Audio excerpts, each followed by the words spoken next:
কক্সেস বাজার পৃথিবীর সবচেয়ে বড় সমুদ্র সৈকত। প্রতি বছর কয়েক লক্ষ পর্যটক আসে এই সমুদ্র সৈকত ভ্রমণ করতে। কিন্তু এই সমুদ্র সৈকতের বাইরেও রয়েছে অপূর্ব প্রাকৃতিক বনাঞ্চল, যা অনেকাংশে রয়ে যায় আমাদের দৃষ্টির অগোচরে।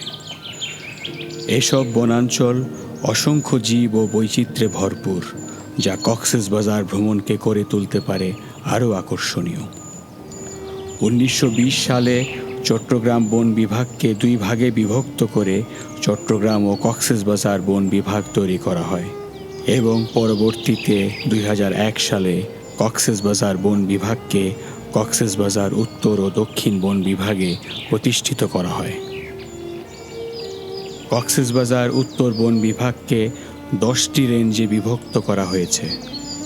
রেঞ্জগুলো যথাক্রমে শহর range, Fasiakhali range, Fulchhari range, Eidgaon range, ঈদকর range, Joarianala range, Mehergona range, Bakkhali range, PM খালী রেঞ্জ এবং চকরিয়া সুন্দরবন রেঞ্জ।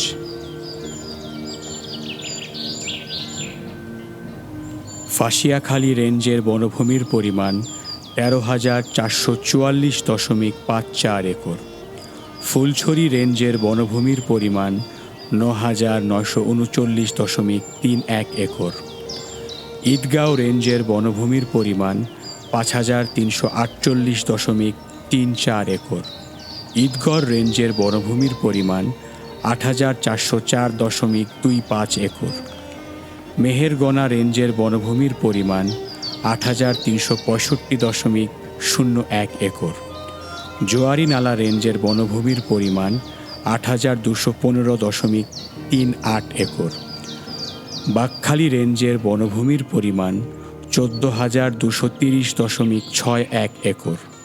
PM খালী রেঞ্জের বনভূমির পরিমাণ 2,669.1 একর এবং চকরিয়া সুন্দরবন রেঞ্জের বনভূমির পরিমাণ 20,674.16 একর।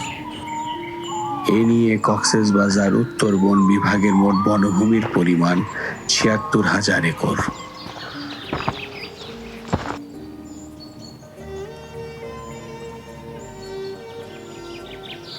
কক্সেস বাজার অঞ্চলের একটি ঐতিহ্য গর্জন গাছ, যেটি শত বছর ধরে এই অঞ্চলের ঐতিহ্য নিয়ে দাঁড়িয়ে আছে।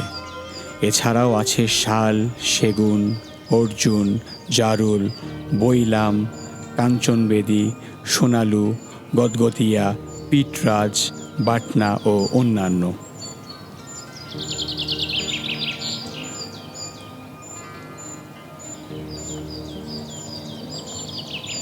কক্সেস বাজার উত্তর বন বিভাগের আওতায় বেশ কয়েকটি প্রকল্প চলমান রয়েছে, যার মধ্যে বিশ্ব ব্যাংকের সহায়তায় 5 বছর মেয়াদী টেকসই বন ও জীবিকা অর্থাৎ সুফল নামের প্রকল্পটি অন্যতম। এই প্রকল্পের আওতায় দৃষ্টিনন্দন বাগান সৃজন করা হচ্ছে, যা কখনোই কাটা হবে না। এই বন পাহারায় থাকছে তারই সংলগ্ন দরিদ্র জনগোষ্ঠী এবং তাতে তৈরি হচ্ছে বিকল্প কর্মসংস্থান। এর মাধ্যমে উপকৃত হবে আমাদের ভবিষ্যৎ প্রজন্ম।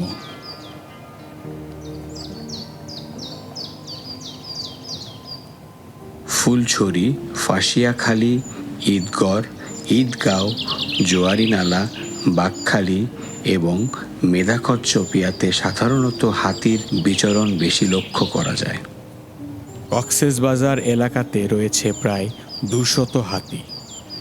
এই হাতির পানি খাবার সুবিধার জন্য ফাঁসিয়াখালী রেঞ্জ এবং ফুলছড়ি এলাকাতে বন বিভাগের পক্ষ থেকে একটি সল্ট লেক তৈরি করা হয়েছে, যেখানে বন বিভাগের লোকজন প্রতিনিয়ত লবণ ও গুড় দিয়ে থাকে।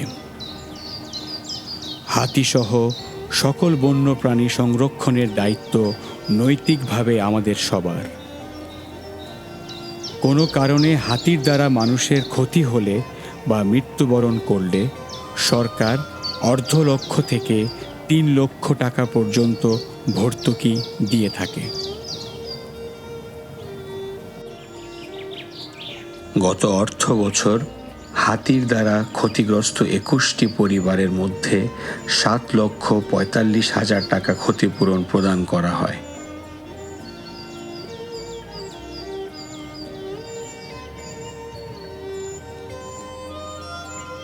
ঈদগড় রেঞ্জের বাইশারি বিটে রয়েছে 200 বছর বয়সী ঐতিহ্যবাহী গর্জন গাছ।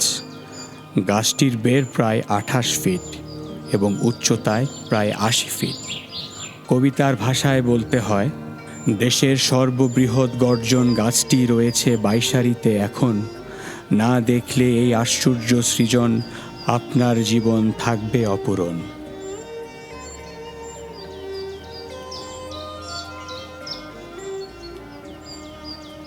এছাড়াও জোয়ারিনালা রেঞ্জে ব্যাংডাবা বিটে দেখা মিলবে উল্লুকের, যা একটি অন্যতম বিরল প্রাণী। এই প্রাণীটি রক্ষার্থে কক্সবাজার উত্তর বন বিভাগ বর্তমানে বিভিন্ন উদ্যোগ হাতে নিয়েছে।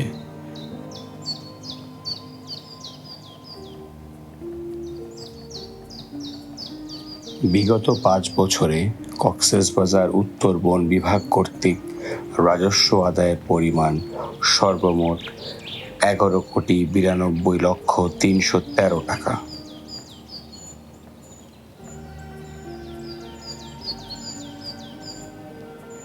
2021-22 অর্থ বছরে কক্সবাজার উত্তর বন বিভাগ কর্তৃক সামাজিক বনায়ন প্রকল্পে অংশগ্রহণকারী 1,485 জন উপকারভোগীকে সর্বমোট 9,12,77,464 টাকা লভ্যাংশ প্রদান করা হয়।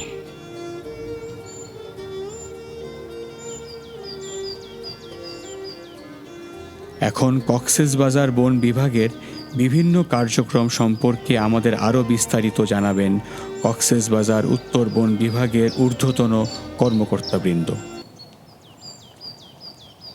আমি মোহাম্মদ হোসেন সরকার বিভাগীয় বন কর্মকর্তা হিসাবে এই বন বিভাগের দায়িত্বে নিয়োজিত আছি।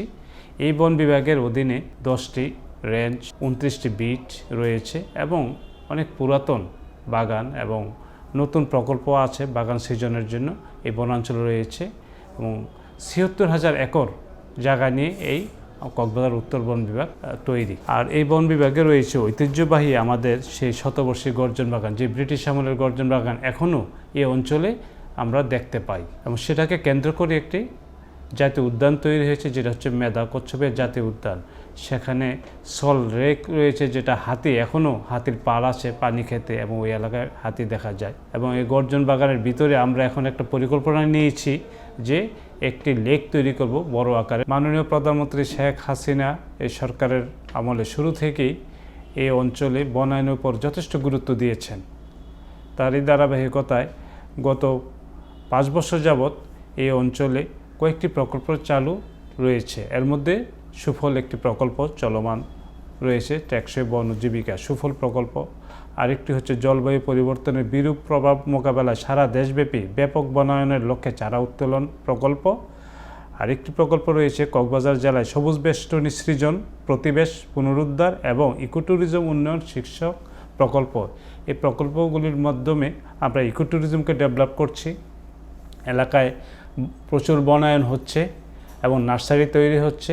বঙ্গবন্ধু শেখ মুজিবুর রহমান সে 1972 সালে উপকূলীয় অঞ্চলে নারকেল চারা রোপণের মাধ্যমে জনগণের মাধ্যমে জনসচেতনতা তৈরি করেন বৃক্ষরোপণের জন্য। আর আমাদের যে রেঞ্জ অফিসার এবং বিট অফিসার, আমাদের স্টাফরা আসলে খুবই কষ্ট করছে। ওরা সকাল থেকে ধরে সারা দিন এবং দিন রাত 24 ঘন্টা তাদের কষ্ট করতে হয়। এই বনগুলাকে সংরক্ষণ করার জন্য বনের পার্শ্ববর্তী দরিদ্র জনগোষ্ঠীকে সম্পৃক্ত করে বন পাহারার কাজে নিয়োজিত করছি এবং যেহেতু তারা বন থেকে সরাসরি গাছের কোনো লভ্যাংশ পাচ্ছেন না, সেই জন্য তাদেরকে আমরা এই বন পাহারার কাজে নিয়োজিত করে তাদেরকে বিকল্প কর্মসংস্থানের ব্যবস্থা করে দিচ্ছি, যাতে তারা বিকল্প কর্ম করে আমাদের এই বনাঞ্চলকে রক্ষা করবে, বনাঞ্চল পাহারা দিবে। কক্সবাজার আমাদের একটা অত্যন্ত গুরুত্বপূর্ণ জেলা, যেখানে প্রতি বছর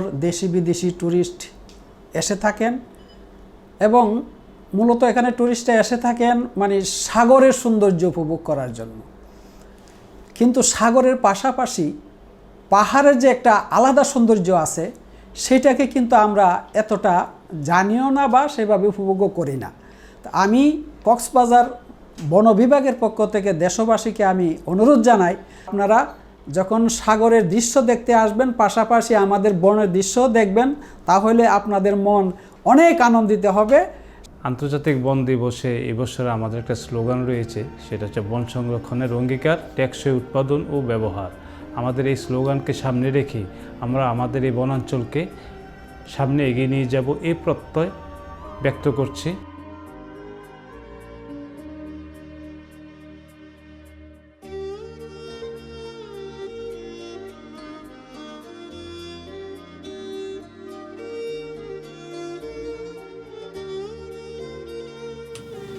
Cox's Bazar, pride of today and tomorrow.